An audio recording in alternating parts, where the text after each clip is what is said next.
Hola, bienvenidos a este nuevo webinar que hemos titulado Seguimiento y control de la gestión de los proyectos Next Generation, que va dirigido a la administración pública, así como para cualquier empresa pública. Mi nombre es Víctor Martínez, soy el responsable de Centinela Plan de Integridad Pública, una solución que seguro de muchos de vosotros conocéis, y esta solución está diseñada para la elaboración y seguimiento de un PMA y la gestión de los riesgos de los proyectos que se desarrollan en ejecución del Plan de Recuperación, Transformación y Resiliencia, permitiendo dar cumplimiento con la normativa aplicable para la solicitud, gestión y ejecución de los fondos Next Generation, así como cualquier otro tipo de ayuda. ¿Qué nos espera hoy? Pues imagino que todos vosotros ya tenéis vuestro PMA listo, a punto, pero no sé, en cambio, qué tal lleváis la gestión de esos proyectos Next Generation o si estáis gestionando adecuadamente los controles de contratación, por ejemplo, o también el tema de los DACI, ¿no? Pues para todo esto, para darnos claridad en estos asuntos, contamos con, bueno, nuestro despacho colaborador y amigo de Judilex, que son expertos en cumplimiento, y concretamente hoy contamos con Ona Mayafré y Fritos Richarte, que están ahí al otro lado de la pantalla. ¿Qué tal estáis? Buenos días. Buenos días, Víctor. Bueno, muchas gracias por estar aquí con nosotros. Pero además, en este webinar no solo queremos solventar, como decía, estas dudas y arrojar claridad sobre estas cuestiones, sino que además también queremos, bueno, pues mostraros una parte práctica, ¿no? Cómo os podéis apoyar en herramientas, en la tecnología, para gestionar adecuadamente y de una manera más efectiva y segura todas estas cuestiones. En ese sentido, nos acompaña también Marta Castrillo, que es la responsable editorial de Centinela, para enseñarnos cómo hacerlo más fácil en una herramienta. ¿Qué tal estás, Marta? Hola, buenos días a todos. Muchas gracias también. En fin, vamos con el tiempo justo. Como siempre, por mi parte, explicaros un poco las reglas, ¿no? O el formato de este webinar. Como sabéis, está diseñado para acabar a las 11, 60 minutos de webinar. Deciros que va a ser grabado y tanto el material que va a ser usado en el mismo como la grabación del propio webinar se os va a enviar a cada uno de vosotros previsiblemente pues, a final de la semana o principios de la semana que viene. ¿Qué más? Deciros que, bueno, pues que queremos que sea lo más práctico posible. Por lo tanto, hemos reservado unos minutos finales para resolver dudas o cuestiones que tengáis. Entonces, os animo a que vayáis lanzando vuestras preguntas al chat. Las iré recopilando y al final de la sesión se las trasladaré a los ponentes. Comentaros que, bueno, que tratemos de que sean preguntas, lógicamente, muy ligadas a lo que vamos a contar hoy, porque ya sé que la materia y las dudas pueden ser muchas, pero bueno, centrémonos en el tema de hoy. Por mi parte, creo que no me dejo nada. Voy a dar la palabra a Ona y a Fruitos y comenzamos. Todo vuestro. Vale, buenos días, Víctor, todo el personal de Lefebvre. Muchas gracias por dejarnos explicar nuestra experiencia y a todos los asistentes. Espero que les sea provechoso este webinar, que ya vamos avanzando, como has dicho, Víctor, ya vamos avanzando en una segunda fase de todo lo que es la gestión de los fondos Next Generation. Bueno, el índice de hoy, los temas que vamos a tratar, volveremos a hablar del control del PMA, del Plan de Medidas Antifraude, con su comité antifraude o comité ético y las funciones que le corresponden a este comité. El control de la contratación, este va a ser el punto fuerte, el punto 3 va a ser seguramente el más discutido.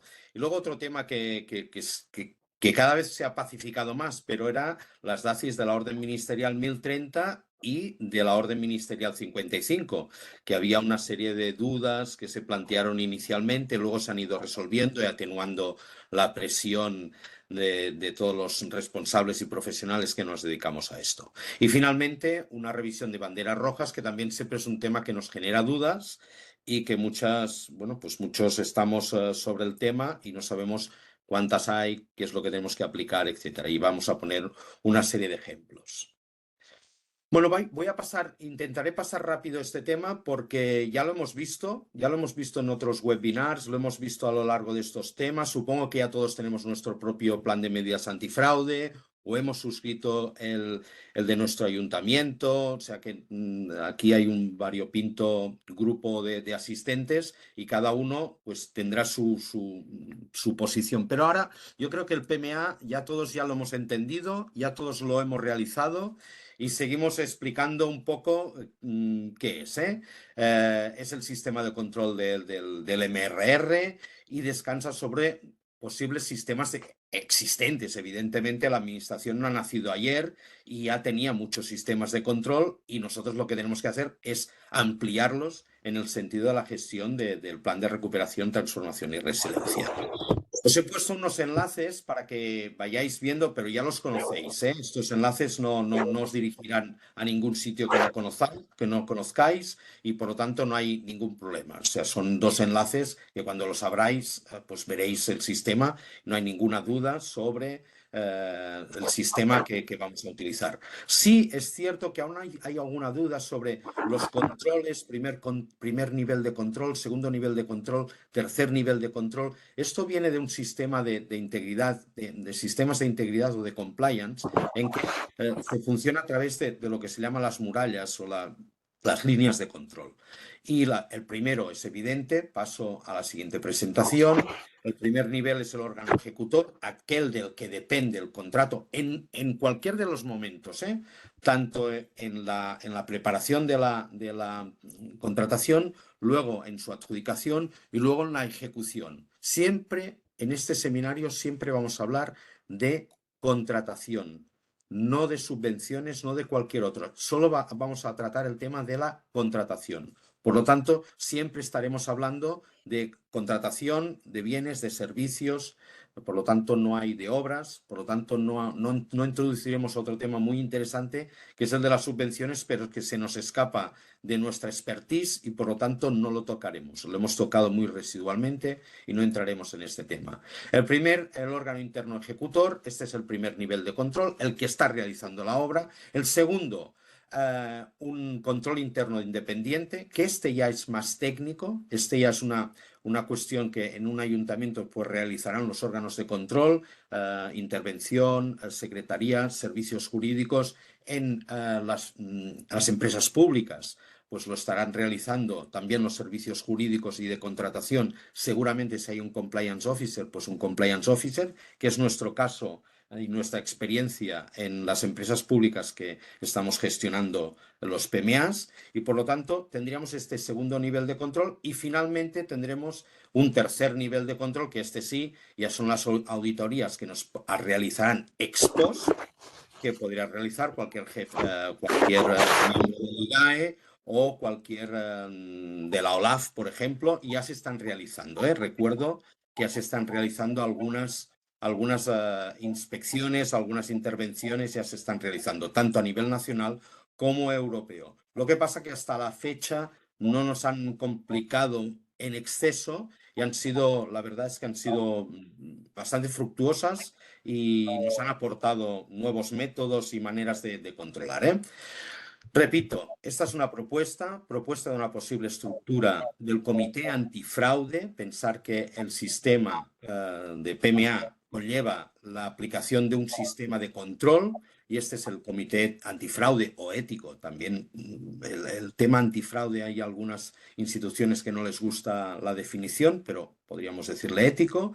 Habrían unos miembros fijos, siempre en caso de un ayuntamiento, pues secretario, interventor, también en caso de alguna administración pública de comunidades autónomas, pues lo mismo, el jefe de departamento, jefa de departamento de contratación o personas en quien se delegue. Y luego, entonces hay unos miembros variables que depende, pues en el momento de la contratación, pues serían de licitación serían unos, en el momento de la ejecución podrían ser otros, evidentemente. ¿Vale? ¿Cuáles son estas funciones? Una duda que aún va surgiendo. ¿Cuáles son estas funciones? ¿Qué es lo que tienen que realizar? De hecho, es la unidad responsable del diseño y la estrategia, lo que habíamos hecho con el PMA, ¿de acuerdo? Cuando diseñamos el PMA, ¿quiénes son estas personas? Tienen que coordinar y hacer la gestión Perdón, oigo un ruido extraño y no sé de dónde sale. No, no sé si sale bueno, de algún micrófono que se ha quedado. Creo que es... Sí, igual, Ona, no sé si es tu micro. Sí. Igual lo puedes tener... Silencio, voy a silenciar. Gracias. Vale, no sé. Vale, algún micro que ha quedado. Vale, de acuerdo. Pues sigo. ¿Qué más hará? Es las personas que tienen que hacer la comprobación y el análisis de los expedientes identificados con riesgo, pensar que cada expediente tiene que ser evaluado, además de la gestión general del PMA, de lo que se ha evaluado durante la realización del PMA, luego se tiene que comprobar operación por operación, un contrato por contrato. Se tendrá que analizar, evidentemente, asuntos que reciban indicios de fraude o de corrupción, pensar pues, en el buzón de denuncias o canal interno de información, donde me pueden llegar informaciones que yo no haya detectado en un checklist que haya realizado, y también elaborar y, sobre todo, validar los modelos de documentos. Es decir, que estos son los documentos que vamos a realizar, cuáles son los modelos de pliegos, etcétera. La DACI no se puede dejar al albur del que lo está gestionando cómo tengo que aplicar la DACI, porque incluso se busca por internet y dice, mira, utiliza esta DACI. No, tienes que haber preparado tú las tuyas, es decir, estas son las que se tienen que solicitar. Hay una cierta confusión en esto y es mejor que esto lo prepare siempre el comité antifraude o las personas con quien deleguen. Por lo tanto, hay todo un trabajo importante. Vamos a hacer un breve recordatorio. Elementos del PMA. La declaración institucional contra el fraude es una declaración del máximo órgano, en este caso pues, municipal o de la empresa o del departamento en cuestión. Se tiene que hablar de una solución organizativa, que es este sistema, el órgano de vigilancia y de control del PMA, ¿vale? ¿Quién lo estará controlando? Se tiene que formar a la gente. Es muy importante hacer recordatorios, hacer formación, volver a insistir para qué estamos haciendo todo esto, el fraude, la corrupción, el conflicto de interés. No volver a hacer un mero formulario y que todo el mundo lo firme. Recordar la DACI es evidente, eso ya creo que ya no hace falta recordarlo porque todo el mundo ya estaba sobre esto. Y la evaluación del riesgo. Luego veréis, cuando entremos en materia, porque hay una cierta confusión de mapa de riesgos inicial en el PMA y mapa de riesgos en cada una de las operaciones. Lo veréis luego por una interpretación que se hace. Luego los protocolos que tenemos implementados, muchos de ellos ya existentes, las famosas banderas rojas, cuándo aparecen estas banderas rojas, qué es lo que tenemos que analizar, y luego finalmente el canal interno de información, ahora mucho más conocido con el sistema interno de información, es el mismo, No hay dos, Os recuerdo que no hay dos canales, sistema interno de información con su canal interno y canal interno del PMA, sino que todo va uno, inclusive el de acoso, etcétera. Cualquier buzón en que se tenga o canal que se tenga que comunicar algún tipo de irregularidad es solo único. No pueden haber varios. No valen los canales éticos. No. Y canal ético tampoco identifica absolutamente nadie y no puede tener las mismas garantías. Bueno, ahora entramos sí en materia. Vamos a ver los controles de contratación. Este es un esquema que proviene de una hoja de cálculo que luego un compañero lo fue mejorando y lo hizo así en este sistema, que es muy gráfico y se ve bastante bien. Bueno, se lo agradecemos a la gente de Tarragona que luego hizo este diseño, no sea que estén conectados y digan esto es mío. Pues sí, nosotros teníamos una hoja de cálculo y finalmente un técnico que no viene del mundo del derecho, nosotros somos un poco, poco finos en estas definiciones, y vamos a ver los controles de contratación. Esta es nuestra propuesta. Hay gente que tiene otras y las aceptamos. Nosotros nos referiremos luego a unas órdenes, las instrucciones que se nos ha dado desde el IGAE, a otras instrucciones existentes, luego lo veréis, la de 23 de diciembre del 2021, de la Junta Consultiva de Contratación, etcétera, etcétera, y del IGAE. Lo primero, inicio de la licitación, motivación, evidentemente, ya lo sabemos, tenemos una subvención, la tenemos que aplicar, por lo tanto ya tenemos hecha la motivación, pero vamos a hacer esto. Luego vamos a que todos los intervinientes, todos los que puedan tener una cierta responsabilidad en la confección de los pliegos técnicos, de los pliegos administrativos, de cualquier documento, tengan que firmar la DACI. ¿Este lo firma o no, Fruitós? Ona, ¿lo tiene que firmar? ¿Haberá intervenido? Sí, porque ha propuesto una solución técnica, pues tiene que firmarlo. ¿De acuerdo? Vamos a redactar los pliegos y vamos a hacer una revisión de pliegos por el órgano antifraude. No somos unos... ponemos palos en las ruedas. Es que lo tenemos que hacer, es una obligación legal. Por lo tanto, vamos a revisar pliegos, vamos a hacer un informe y vamos a decir si el informe es favorable o no. Si el informe es favorable, continuaremos con la licitación y vamos a hacer el anuncio y vamos a presentar las ofertas. Seguiremos con la apertura del sobre 1, luego ya entraremos, luego ya entraremos en la DACI 55, etcétera. Pero vamos a abrir el sobre 1, todo el mundo tendrá que firmar la DACI de la Orden Ministerial 55, la mesa, los técnicos, el órgano antifraude, todos los presentes. Si hay un valorador externo, también firmaremos el acta del sobre 1 y seguiremos con la introducción de los datos en el Minerva. Va a ser lo que nos va a descartar la existencia de o banderas negras, inexistencia de información, banderas rojas, posible conflicto de intereses o una bandera verde que significa que no ha aparecido ninguna duda. Antes de que cambies de diapositiva, Fruitos, en este apartado es muy importante recalcar, yo creo, la asistencia de este órgano antifraude en todas las mesas de contratación, que también nos viene dispuesto por esa instrucción que luego enseñaremos o resumiremos de alguna forma. Y también el hecho que aquí no lo hemos apuntado en este esquema que hemos intentado reproducir, que es que en la presentación de ofertas vamos a solicitar a licitadores su DACI de la 1030, su documento de protección de datos, de cumplimiento con los principios transversales y el famoso DNSH. Sí, sin duda. Todo esto luego este es muy esquemático, es solo un poco nuestras obligaciones. Aquí esta se nos ha desconfigurado un poco, no sé exactamente por qué, pero bueno, la pregunta, pero Fruitós, ¿por qué estáis todo el día haciendo estos controles? ¿Por qué está? Vamos a ver, porque hay una instrucción que nos dice qué es lo que tenemos que incorporar en los pliegos. Muchos de vosotros seguro que ya lo sabéis, seguro, pero aún aparece personas que dicen, ¿por qué lo estamos haciendo? Vamos a ver, lo hemos intentado desglosar y separar. De hecho, la herramienta Centinela lo desglosa así. Si la tenéis, la primera parte es el PMA y la segunda es la gestión del proyecto. Y en la gestión del proyecto ya van refiriendo estos apartados. Lo que pasa es que a veces entras en una vorágine que no sabes exactamente por qué estás haciendo las cosas. Vamos a ver. Lo primero, yo me estoy quedando ya sin voz y sin saliva. Voy a hacer Mario por mi parte. Como comentaba Fruitos, que es todo aquello que por el órgano de contratación va a tener que plasmarse de alguna forma, ¿no?, posteriormente en el expediente. Y esto deriva de esta instrucción que ya comentábamos, de 23 de diciembre de 2021, que os la hemos enlazado aquí, luego dispondréis de esta presentación.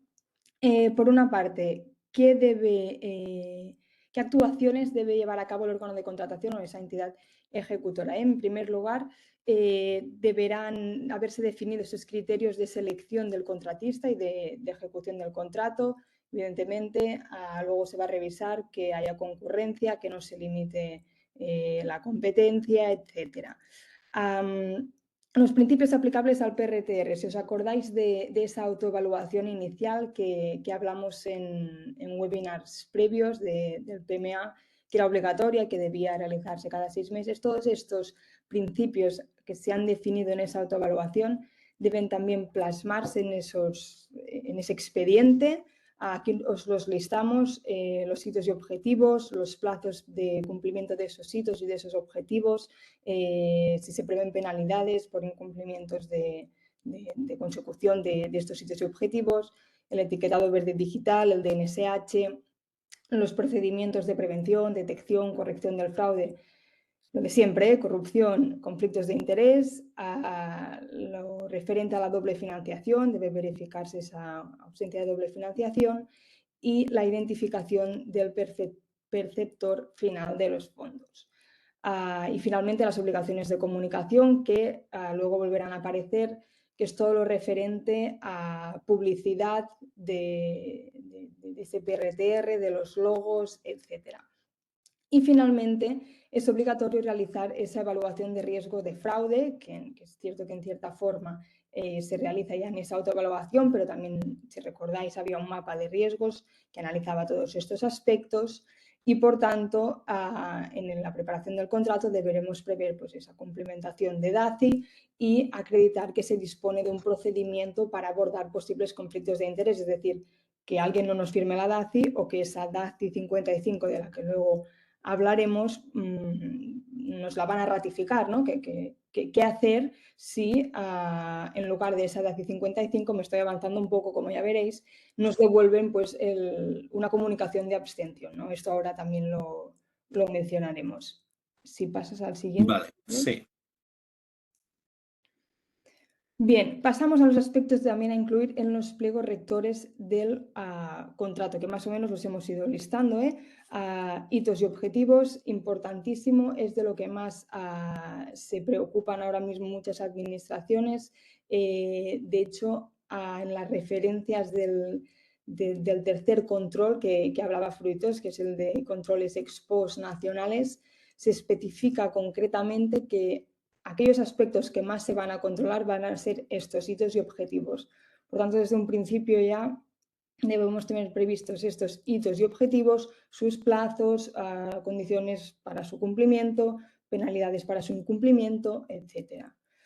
En segundo lugar, las obligaciones en materia de etiquetado verde digital y DNSH. Recordar que hay un DNSH ex ante y ex post. Evidentemente, a nivel técnico, hay que recurrir en muchas ocasiones a ingenierías, técnicos, etcétera.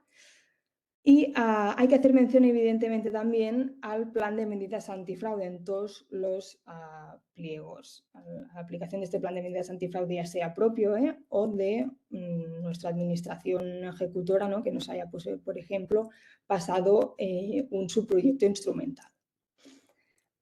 En cuarto lugar, evidentemente ya lo hemos comentado también, las DACI por todas las personas intervinientes, contratistas, subcontratistas, pero también redactores de pliegos, valoradores, órgano antifraude y las obligaciones de cumplimiento de información, es decir, por una parte la identificación del perceptor final de los fondos, pero también que se acepte obligatoria aceptación por parte del licitador de que sus datos pues, van a ser transferidos, ¿no? a otras administraciones públicas y a un más alto nivel como es la Comisión Europea y en su caso la OLAF. Sí, recupero un poco lo de antes.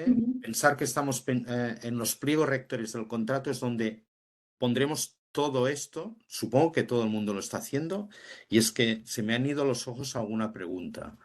En que hay una instrucción del interventor, de hecho están puestos los enlaces, pero luego ya os lo pasarán. Una instrucción del interventor general de la Administración del Estado en que manda la participación de los representantes del IGAE en los órganos colegiados en materia de contratación con ocasión de los contratos que se vayan a financiar con los PRTR.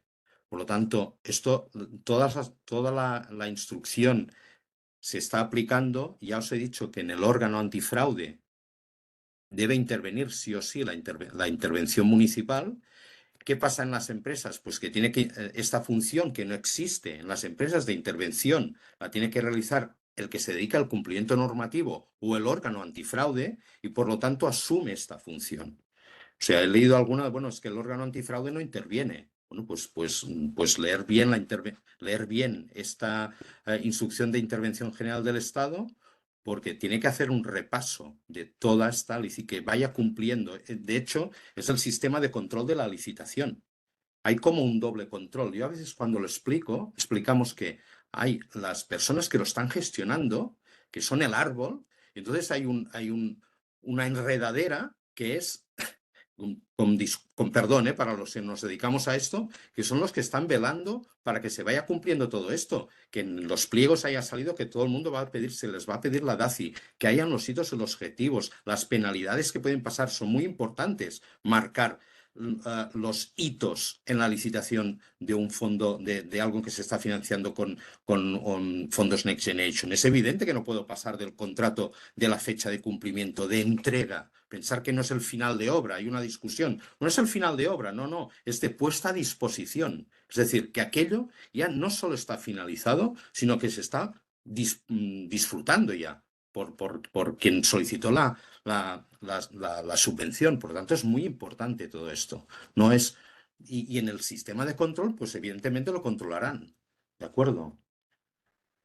Venga, vamos a pasar a controles de contratación.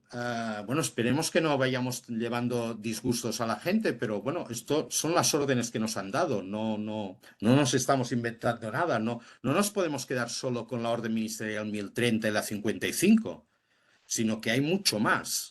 O sea, hay que ir siguiendo cumpliendo con todo esto. Esto es una discusión que cuando se preparaba el programa del Lefebvre, por ejemplo, se estaba discutiendo. Si te quedas solo con la orden ministerial 1030, pues te has quedado solo con la nata que cubre el pastel. Hay mucho pastel dentro. O sea, hay muchas más obligaciones. ¿Qué más? Lo que estaba diciendo Ona. Obligación de aportación por parte del contratista de la información relativa al titular real, porque es lo que vamos a introducir luego en el sistema de control. Vamos a ver, hacemos firmar una DACI, hacemos firmar un documento de protección de datos, porque estos datos de nuestro licitador se van a introducir en un sistema Minerva. Es evidente que primero tengo que haber conseguido dentro del COFI el CRO, ¿vale? Porque si no, no puedo introducir los datos. Alguien me lo recordaba aquí. Oye, pero primero tengo que conseguir el CRO. Sí, evidentemente. Y si soy municipal, muy bien. Pero cuando soy una empresa, primero lo tienen que haber conseguido desde el ayuntamiento para luego pasármelo a mí para poder introducir los datos, ¿eh? Todo esto es una gestión informática que tampoco es tan complicada si todo fuera, bueno, parece que se van poniendo en marcha y cada vez las cosas van mejor, ¿eh? O sea, pero bueno, es una gestión informática pura y dura. Sujeción de los controles a la Comisión Europea, esto lo tenemos que poner, es decir, no solo nos vamos a autocontrolar, sino que nos van a controlar desde fuera. Las normas sobre conservación de la documentación, recordar que toda esta documentación se tiene que conservar para posibles inspecciones. También otro tema que nos hicieron fijar desde la empresa de contratación de Barcelona de Infraestructuras Municipals, que no podemos entregar todo el sistema tiene que conservarse durante 5 años y también todas las garantías de las obras. Es un tema discutido y discutible, pero de momento nosotros no devolvemos ninguna fianza porque tiene que conservarse durante 5 años. En los pliegos han de constar cuestiones como de obligado cumplimiento, materias de comunicación, evidentemente, los encabezamientos, los logos. Por favor, cuando se envía una DACI cuando se envían los documentos de suscripción, tienes que suscribir una DACI, tienes que suscribir el documento de protección de datos, tienes que suscribir un DNSH. Las grandes empresas constructoras están acostumbrados a poner sus propios timbres. Pues no, tienen que poner el nuestro, porque esto está relacionado con un fondo Next Generation. Por lo tanto, es todo o sea, no hemos preparado un DNSH o hemos preparado una DACI para que luego nos lo cambien. Tenemos que hacerles el recordatorio que tienen que firmar el documento que les hemos añadido. ¿De acuerdo? Esto es reciente también, ¿eh? ¿Puedes seguir un poco, Ona? Sí, seguimos. Porque ahora entramos en otro tema, ¿eh? Venga. El Bien. expediente de contratación, ¿eh? Exacto, bien, seguimos aún así en la instrucción de Sí. aspectos a incorporar en expedientes y pliegos y como hemos ido comentando, se van a chequear, vamos a hacer una revisión que en el expediente pues conste toda esa documentación previa que ahora os hemos ido explicando en estas últimas 3 diapositivas, por tanto se deberán hacer constar pues, que se han incorporado todos estos aspectos. Por otra parte, la evaluación de riesgo de fraude que debe hacerse en cada contrato, en cada expediente concreto, pues, banderas rojas en cuanto a posibles fraudes, a posibles conflictos de intereses, esas DACIs, etcétera. La disponibilidad también de ese procedimiento que ya os comentaba para abordar esos posibles conflictos de intereses, cómo vamos a actuar si nos salta un conflicto de interés o lo detectamos, porque, por ejemplo, no nos lo han declarado. Las DACI que yo ya os he comentado por todos los intervinientes. Luego haremos mención a quién firma cada DACI más adelante.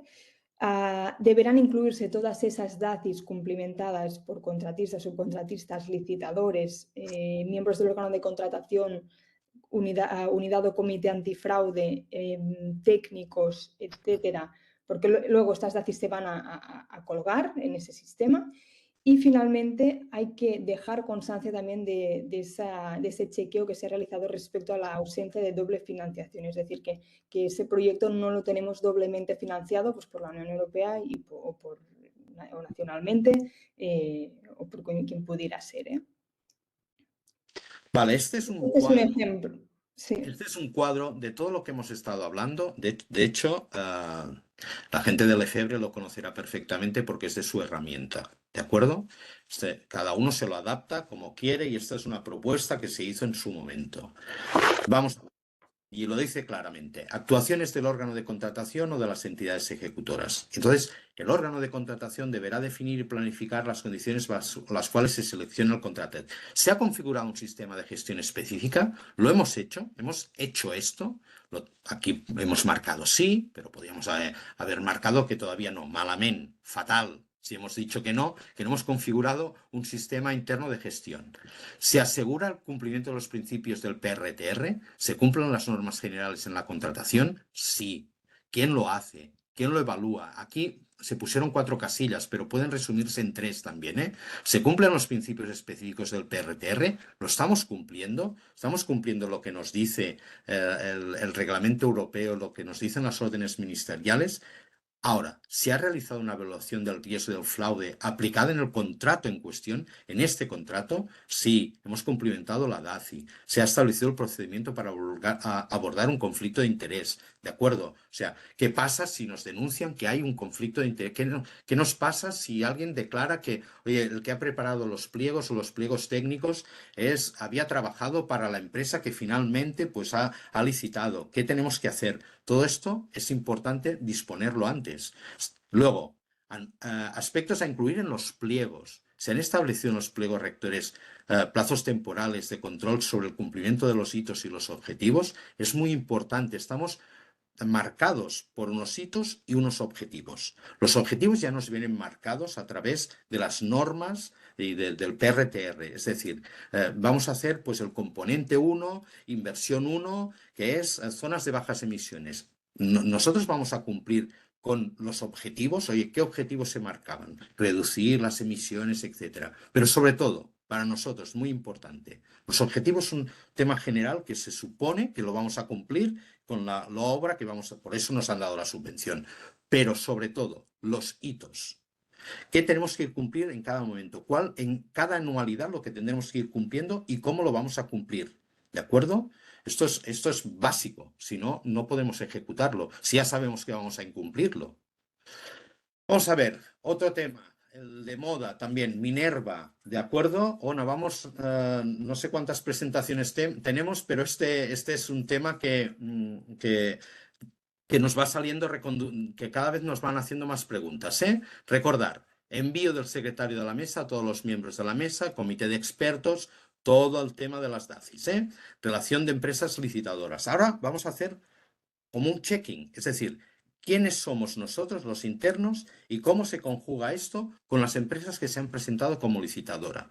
¿De acuerdo? Por lo tanto, vamos a hacer, primero tenemos firmada la 1030, vamos a la mesa y entonces ya sabemos la relación de empresas que se han presentado y le tenemos que decir si a nuestros miembros de la mesa y personas que puedan tomar una decisión, por ejemplo, un valorador, si tienen algún tipo de incompatibilidad o la podrían tener. aquí hemos puesto el que utilizan en el Ayuntamiento de Barcelona, que me parece correcto, pero que hay otros que no lo hacen así, ¿eh? Todo el mundo firma la DACI 55 y si alguien dice que sí, que tiene una incompatibilidad, pues tiene que hacer la comunicación de abstención. En caso de volver firmada la abstención, se designará un sustituto que volveremos a hacer lo mismo, que nos firme la DACI 55. Si no nos hubiera firmado la 1030, también tendría que firmar la orden ministerial 1030 y firmar la DACI de la 55.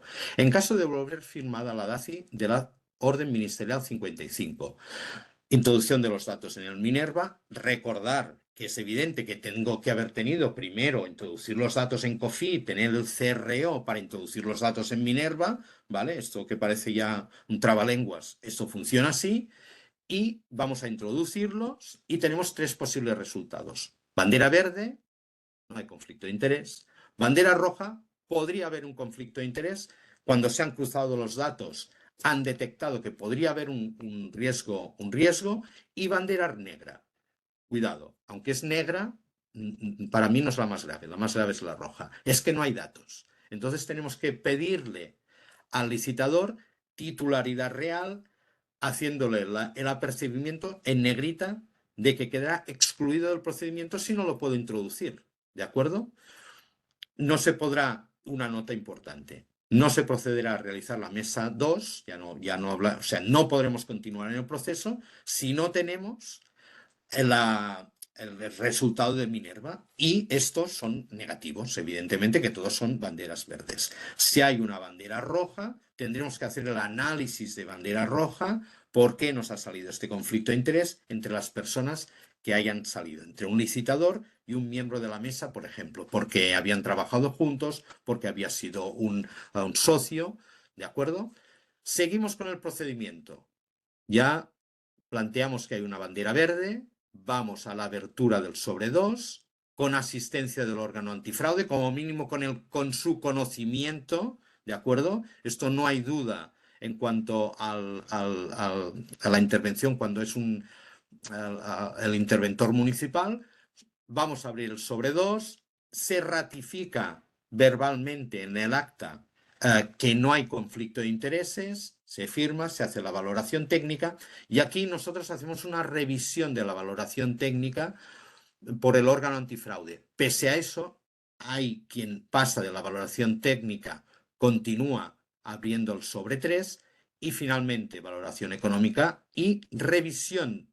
Esta revisión sustituye a esta en muchas ocasiones, porque si no estás haciendo varias veces el mismo control. ¿De acuerdo? Este es un recontrol que hacemos por si hay algún problema en la valoración técnica, que no se ve clara. Pensar que aquí en la valoración técnica pueden haber, sobre todo, pueden haber problemas de conflicto de interés, puede haber quien dice que hay un interés por parte del valorador o que era conocido. Nosotros incluso hablamos con el valorador, le hacemos, aparte de que firma la orden la DACI de la 55, le hacemos un recordatorio con acta de que las funciones que tiene, cuáles son, y que es muy importante esta valoración para que luego la mesa pueda pronunciarse, ¿eh? ¿De acuerdo? Y finalmente, si el informe es favorable, continúa la licitación y ya pueden adjudicar el contrato. Por lo tanto, hay un recontrol que es muy importante en la financiación por Next Generation. Vamos a ver, estas son las dos, es un gráfico.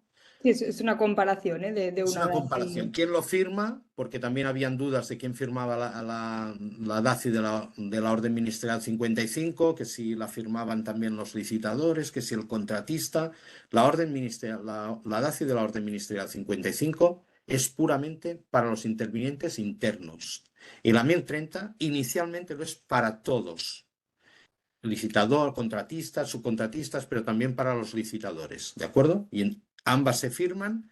Y ha quedado bastante claro hasta el momento de cuáles son las funciones y para qué sirve cada una de ambas, ¿eh? Porque había muchas dudas. De hecho, quizás el redactado no era del todo fino y llevaba una serie de confusiones.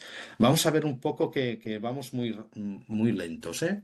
Venga, listado de comprobación de banderas rojas. ¿Qué tenemos que hacer? Revisión.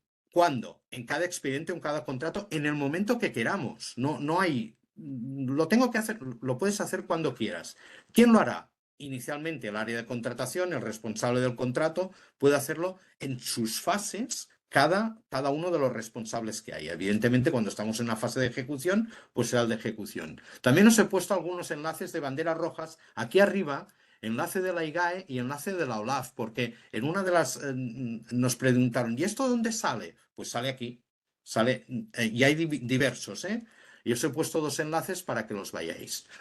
Muy rápido, ¿eh? En los pliegos rectores del procedimiento. Podrían ser redactados a favor de un licitador, presentación de una única oferta.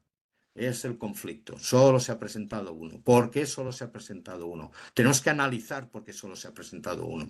Tenemos que, como órgano antifraude, ponernos en contacto en otros posibles licitadores de por qué no se han presentado. Porque si te dicen, es que era evidente que esta licitación se hacía ad hoc para que contratase Ventanas Pepito, pues tendrás que anular la licitación, tendrás que tirarla para atrás, no puedes continuar. Extraordinaria similitud en los pliegos rectores con el procedimiento con el contratista, quejas de otros ofertantes, cuidado con las quejas que se presentan, los comentarios que hacen los otros licitadores en la página. Me parece que yo qué sé, pues solicitar una experiencia de 15 años para un contrato que lo puede hacer cualquier persona con una experiencia de 3, pues es excesivo. Hay alguna cuestión que se nos escape y que podría ser problemática, colusorias. ¿Quién se está presentando? Si parece que están haciendo un reparte. Cuidado con los subcontratistas. Lo tiene un licitador y luego este cuando tiene que ir a firmar se retira de la licitación, entra el segundo y el primero más caro y el primero resulta que es el subcontratista del anterior. Cuidado con esto, que tenemos que ir con mucho cuidado y que luego no tengamos problemas, porque lo que se identifica sobre todo en los fondos es a quién ha ido a parar el dinero, a quién finalmente ha obtenido esta subvención, a quién ha repercutido. Los conflictos de interés, lo mismo. Si hay algún tipo de conflicto de interés interno, manipulación de las ofertas, sobre todo las quejas, falta de control, indicios de cambios en las ofertas después de recepción. Esto no nos puede pasar, pero si nos pasa, esta es una bandera roja. Finalmente, falsificación en documentos, cada vez menos porque también hay la firma digital. Recordar, importante, firma digital. En todos los expedientes, intentar evitar las firmas manuales, todas digitales, ¿de acuerdo? Incoherencias que puede haber en la documentación, facturas con un número que no cuadre, etcétera, etcétera, ¿eh? Bueno, disculpar. Bueno, teníamos que ir rápidos. Me parece que hemos cumplido el horario. Sí, sí. Me decían Perfecto. hasta -4 y creo que he cumplido. No sé mi garganta cómo estará, pero de cumplir he cumplido con Sí, él. lo habéis hecho fenomenal porque es verdad que es mucho contenido en poco tiempo y ya os Sí. avanzo, como no puede ser de otra manera, muy útil por los comentarios que nos dan. Muy bien, tenemos muchas preguntas, así que tenéis que aguantar hasta el final, porque Vale. las vamos a ver al final de la sesión, que nos queda poquito. Nos queda esta segunda parte que yo creo que es muy interesante también. Marta nos va a mostrar, bueno, pues un ejemplo práctico, ¿no?, de cómo a través de las herramientas, de la tecnología, nos podemos apoyar para que todo esto, que a mí me parece complejo, la verdad, nos pueda resultar un poco más fácil, ¿no? Nosotros os vamos a enseñar, Marta va a enseñar como responsable editorial de Centinela, cómo se realiza en Centinela Plan de Integridad Pública la gestión de los proyectos, pero bueno, yo creo que sirve como ejemplo si en algún momento queréis usar otro tipo de herramienta, también os puede ser útil. Pues nada, Marta, adelante. Y luego vamos con las preguntas. Gracias. Voy a pasar a compartir mi pantalla para que veáis la herramienta. Vale. Y en principio, primero aclarar, hoy vamos a ver un poco más en profundidad la parte de gestión de proyectos, pero el producto Centinela Plan de Integridad Pública contiene 3 módulos y a través de estos 3 módulos se cumplen esos elementos que nos han mostrado antes Fritos y Ona del PMA. Entonces, en la primera parte, que sería la de antifraude, es principalmente dirigida para generar el plan de medidas antifraude y también recopilar las banderas rojas y las medidas que se aplican en la organización. Y luego esta segunda parte sería la parte más dedicada a la gestión de proyectos, que es la que os voy a mostrar, y por último estaría el canal interno de información.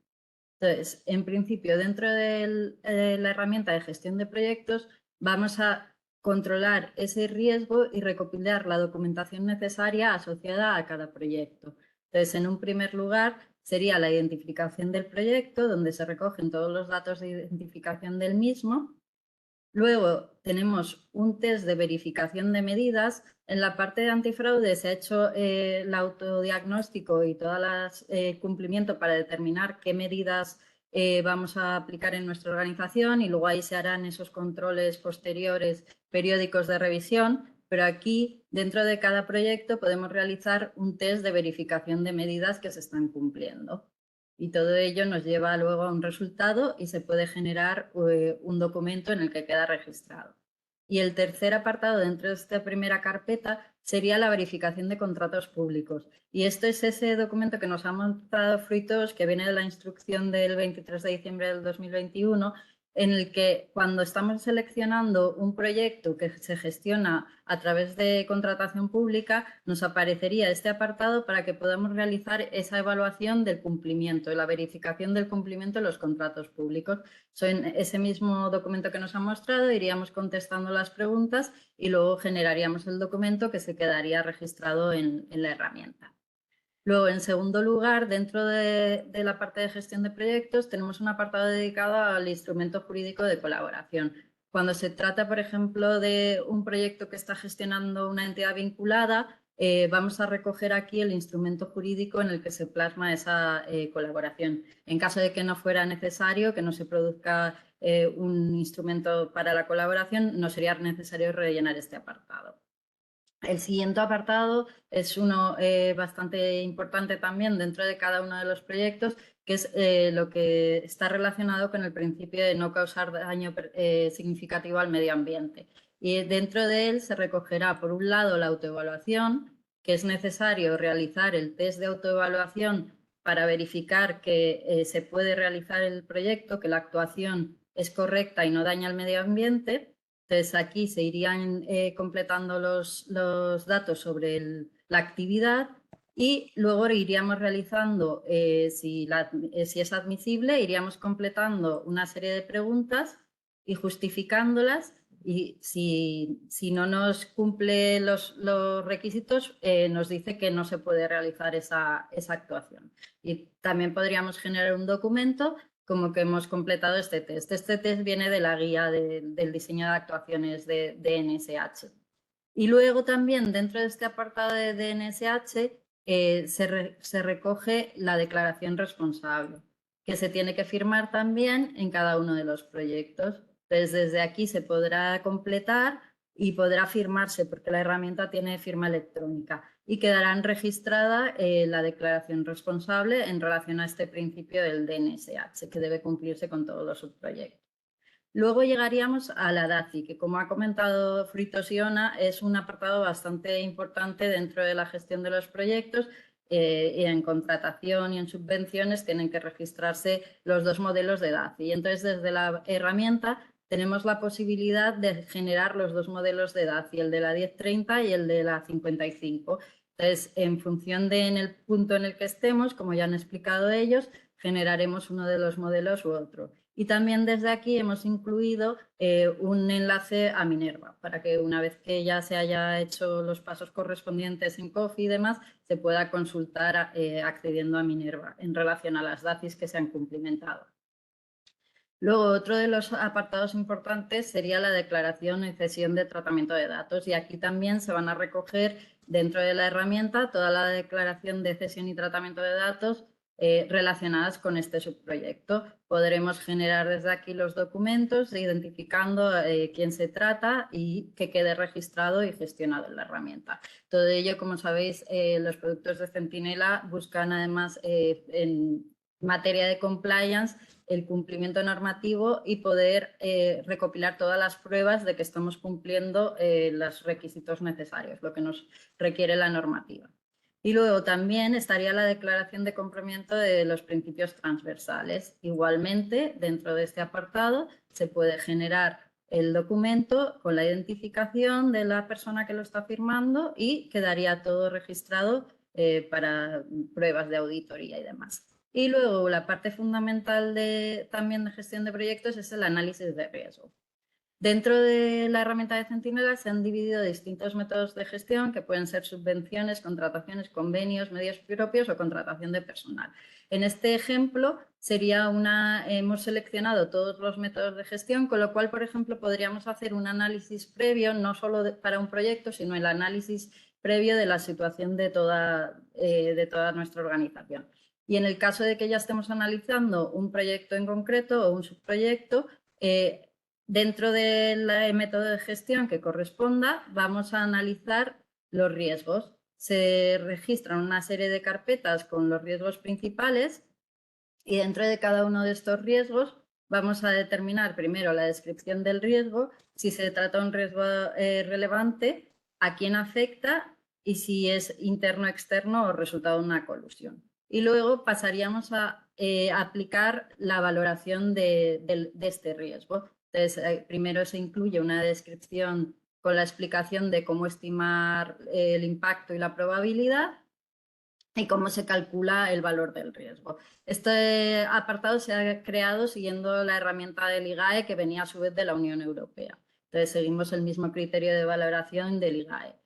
Dentro de cada uno de los riesgos incluimos una serie de indicadores que son esas banderas rojas y además también existen enlaces a la normativa para poder consultar. La descripción viene dada por defecto, pero es editable, con lo cual se puede adaptar, viene una explicación para ayudar y guiar, pero se puede adaptar a las circunstancias concretas de cada organización. Entonces se determinará si ese indicador aplica o no aplica. En el caso de los que sí aplican, en el momento en que seleccionamos que aplica, nos va a ir mostrando, para que valoremos el impacto bruto y la probabilidad bruta. Cuando vamos valorando ese impacto y esa probabilidad, nos va a ir calculando el nivel de riesgo bruto. Entonces, una vez que hemos calculado ese nivel de riesgo, nos va a facilitar por defecto una serie de controles. Nos va a hacer una propuesta de controles, pero igualmente este apartado es editable para que nosotros podamos adaptarlo a los controles específicos con sus denominaciones y demás de nuestra organización. Una vez que se han implementado los controles, hay que valorar si se ha producido esa implementación y qué grado de confianza merece la eficacia de estos controles. Entonces, vamos a valorar el efecto que ha tenido sobre el impacto y el efecto que ha tenido sobre la probabilidad. Estos controles que hemos implementado y con ellos nos va a calcular un nuevo nivel de impacto neto y probabilidad neta y con ello un riesgo neto. Si fuera necesario, porque aún sigue existiendo un riesgo, vamos a implementar un plan de acción. Entonces, contestaríamos que sí a la implementación del plan de acción. Vamos a describir de qué se tratan estos nuevos controles, identificaremos a la persona o unidad responsable y el plazo de aplicación de los mismos. Y luego, una vez que ya esté implementado este plan de acción, estos nuevos controles, vamos a pasar a evaluar qué efecto han tenido estos nuevos controles para reducir nuestro riesgo. Entonces, igualmente, vamos a valorar qué efecto han tenido sobre el impacto y qué efecto han tenido sobre la probabilidad y con ello nos daría el riesgo objetivo sobre este indicador. El proceso sería el mismo con el resto de indicadores que ofrecemos. Entonces, todo ello iríamos registrando todos los indicadores que se dan en este proyecto concreto. Por ejemplo, en una contratación pública iríamos valorando todos esos indicadores y los controles que estamos aplicando en la organización para reducirlos, para que el riesgo sea aceptable. Por último, la última parte que tiene esta herramienta es el apartado de informes. Entonces, en estos apartados vamos a tener los mapas de calor de los riesgos. Tenemos la matriz del riesgo bruto, la matriz del riesgo neto y la matriz del riesgo objetivo. Por ejemplo, vamos a ver una de ellas. Esto nos va a mostrar la identificación del método de gestión, el riesgo del que se trate, los indicadores y la probabilidad y el impacto objetivos que nos calcula el riesgo objetivo. Ello también se puede ver en forma de gráfico, de mapa de calor, y además permite exportar estos informes tanto en Excel como en PDF. Y luego otro informe principal que se recoge dentro de este apartado sería el informe de riesgos, que es un informe en formato Word en el que nos va a trasladar toda esta información de todos los valoración de los indicadores que hemos hecho en la herramienta. Es igual que la misma información que hemos ido viendo en los mapas de riesgo y demás, pero en formato de Word con las tablas. Y en principio esto sería, voy a mostrarlo, esto sería el informe principal que se realiza en esta parte de la herramienta.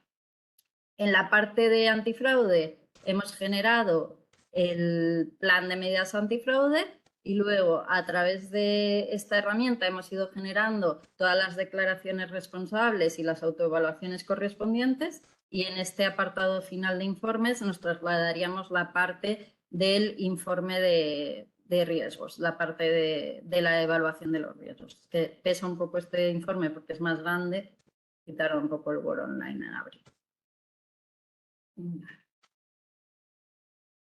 Una cosa que a veces ocurre, que cuando estamos abriendo el Word Online las imágenes salen desconfiguradas, pero es una cuestión del Word Online. Si descargamos el documento se va a ver correctamente. Y también indicar que no se ve en el Word Online, pero en todas nuestras plantillas hemos incluido esos logos del PRTR que, como comentaban, es obligatorio por el principio de comunicación. Entonces, aunque al verlo en la herramienta online no se ven, sí que están incluidos en las plantillas y en el momento en el que se descarga se recogen esos logos ya en el documento.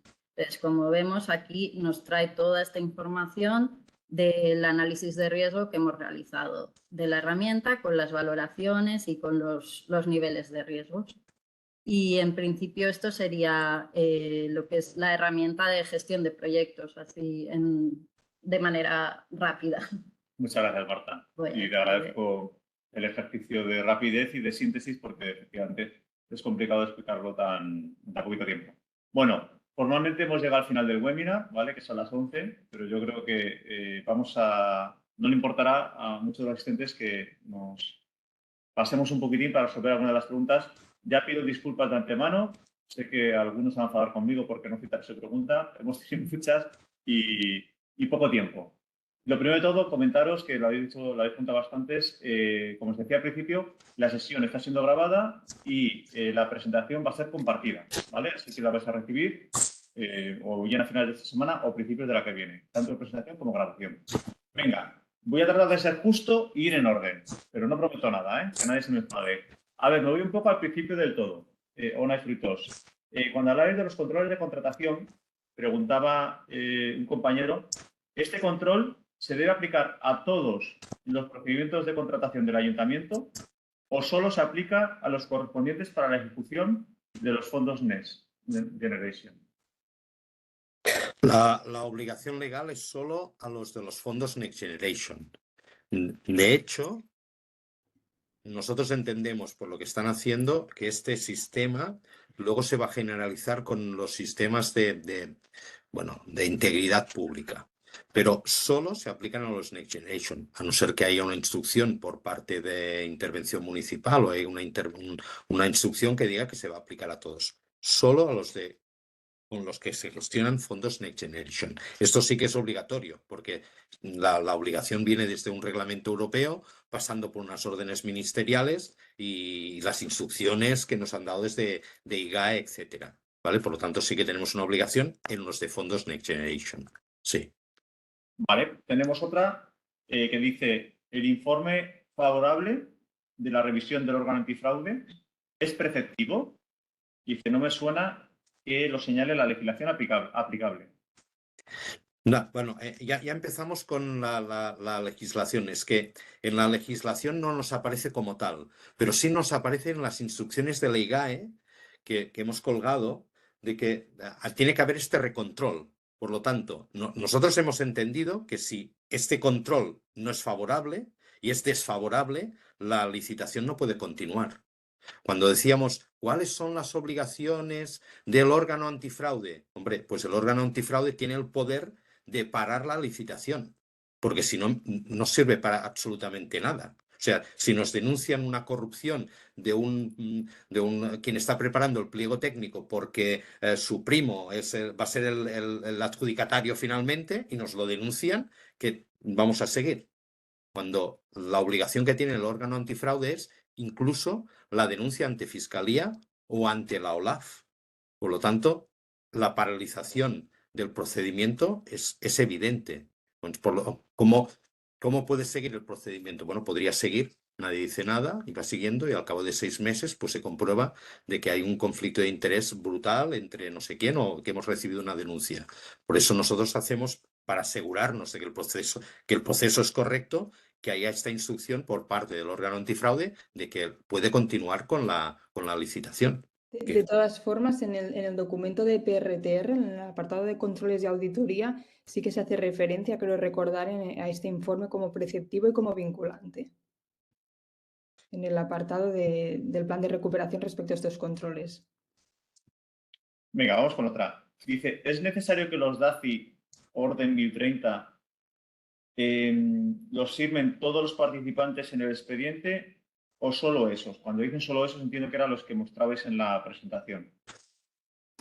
Solo los internos, quiere decir. Sí, supongo que Entiendo la que sí. pregunta, sí, Bueno. supongo que la pregunta es si solo aquellos o todos. Mira, a mí cuando me preguntan, ¿este lo tiene que firmar? Sí. Sí. Si al final es ante la duda, si dudas, que lo firme. Porque es que no tiene sentido decir, no, que no lo firme. Resulta que es el que ha preparado una parte del pliego técnico relacionado con la valoración. Oye, que lo firme. Tampoco no hay ningún inconveniente. Que lo firme, ya está. Porque es que cuando hay la pregunta, es que hay la duda. Si hay la duda, por favor, que la firme. Que no se quede aparte, no sé. Yo creo que cada vez, al principio sí que nos encontrábamos con alguna traba de ¿por qué lo tengo que firmar? ¿Por qué lo tengo que firmar? Luego la gente ha visto lo importante o lo relativamente importante que es el tema de la DACI y ya no tenemos ningún problema en esto. Venga, otra. Dice, referente a la autoevaluación, ¿se debe realizar cada 6 meses en un proyecto bianual, anual? Dice, ¿se puede proponer realizarlo al inicio del proyecto de ejecución y en el momento de redacción del informe final? Vamos a ver. Yo creo que hay un poco de confusión, ¿de acuerdo? Vamos a ver, la autoevaluación es lo que nos dice la Orden Ministerial 1030 que tenemos que realizar cada año sobre todo el sistema, no solo sobre el proyecto en concreto. Es que la autoevaluación es parte del plan de medidas antifraude y es un documento que se realiza anualmente en que tenemos que ver la mejora continua que estamos teniendo. ¿De acuerdo? Volvemos para atrás, Víctor. O sea, ya no estamos en evaluación de proyectos, ¿eh? Estamos en PMA. Autoevaluación es un documento anual que se tendría que ir realizando. Me parece que pone incluso que se puede realizar bianualmente, Ona, no recuerdo exactamente. Sí, yo creo que de ahí la pregunta un poco. La primera autoevaluación, sí.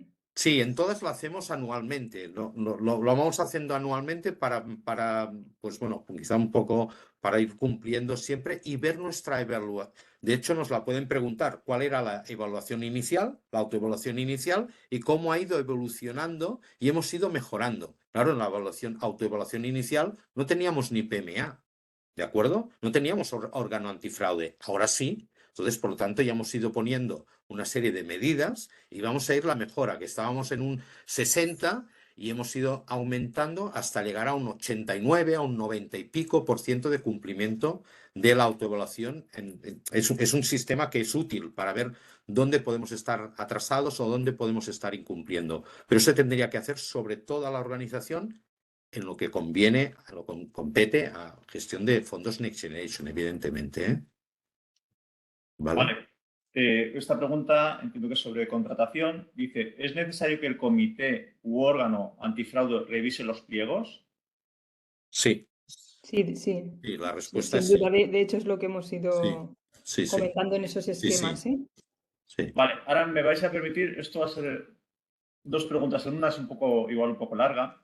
Sí que la voy a citar porque ha dado sus datos claramente. Es Victoria, ¿vale? Que nos escribe desde el Instituto para la Competitividad Empresarial de la Junta de Castilla y León y nos dice si todos esos controles para prevenir el conflicto de interés aplicaría también a la contratación de personal externo para la ejecución que se financia con fondos PRTR. Y dice, si es así, los candidatos que se presenten al proceso de selección de personal van a tener que cumplimentar también el correspondiente DAFI. Vamos a necesitar un informe en Minerva, entiendo que es un informe Minerva, de cada una de estas personas. Si queréis la vuelvo a repetir, ¿eh? Sí, sí, la entiendo. Es contratación de Vale. personal. ¿Os Sí. acordáis cuando se preparaba el programa que se incluyó el tema de contratación de personal? ¿De acuerdo? Si este personal se financia con fondos Next Generation, sí, tenemos que introducir todos estos datos otra vez. ¿De acuerdo? O sea, volvemos a estar con contratación de personal que tenemos que ver y velar para que no haya un conflicto de interés, que no haya un problema de que el tribunal seleccionador pues tenga un conflicto de interés con esta persona porque es su hermano, su prima, no sé qué, habían trabajado juntos, etcétera, etcétera. Entonces tenemos que velar por este tema. Claro, la única fórmula de controlarlo es a través de los sistemas bueno, europeos de gestión, de que no haya este conflicto, que no hayan trabajado juntos, que no hayan sido socios, que no hayan tenido ningún conflicto de interés previo. Por lo Venga, tanto, sí, voy sí tienen que a... firmarlo. Muchísimas gracias. Voy con un par de ellas porque nos vamos mucho de tiempo. Esta me parece que es muy concreta. Dice, ¿qué sucedería si se firma la orden 1030? Y dice, con un poco de retraso. Bueno, la casuística de este tema es increíble. Lo que os he comentado antes de que hay quien retira los logos, pone los suyos.